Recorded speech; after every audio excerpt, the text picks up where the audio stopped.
Dans ce document à savoir numéro 2, nous allons parler du lien qu'il existe entre le vecteur accélération et le vecteur force, ou pour être plus précis, entre la somme du vecteur, le vecteur somme des forces appliquées sur un système, donc entre les forces et l'accélération. C'est Newton qui a trouvé ce lien, et c'est la deuxième loi de Newton. Donc la deuxième loi de Newton, ou appelée aussi principe fondamental de la dynamique, nous dit que dans un référentiel galiléen, la somme des forces, qui est représentée par sigma F, appliquée à un système de masse m constante, est égale au produit, à la multiplication, de sa masse par l'accélération. Ici, je parle du vecteur accélération.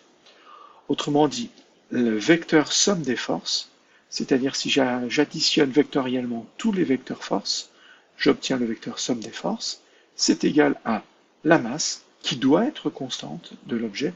Mon système ne doit pas avoir une masse qui fluctue, elle doit être constante, multipliée par le vecteur accélération du centre de masse de mon objet, parce on étudie le mouvement du centre de masse.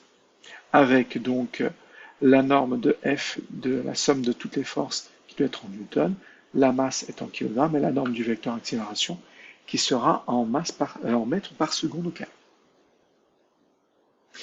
Cette loi de Newton, qu'est-ce qu'elle nous dit? Elle nous permet de trouver finalement un lien entre les forces et l'accélération. C'est-à-dire que là, on a ici le lien on a la cause du mouvement. C'est-à-dire qu'on sait que s'il y a une accélération, la vitesse va être modifiée.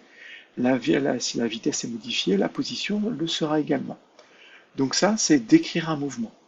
Et là, on a la cause, c'est-à-dire que on voit que ce sont les forces qui vont créer une accélération et donc qui vont finalement créer une modification de la vitesse, une modification de la position. Donc finalement, cette deuxième loi de Newton nous donne la cause du mouvement. Et si je reviens sur le rappel numéro 3 du chapitre 5, c'est-à-dire du chapitre précédent, l'année dernière, vous aviez vu que ce vecteur somme des forces était égal à la masse fois le vecteur variation de vitesse divisé par delta t.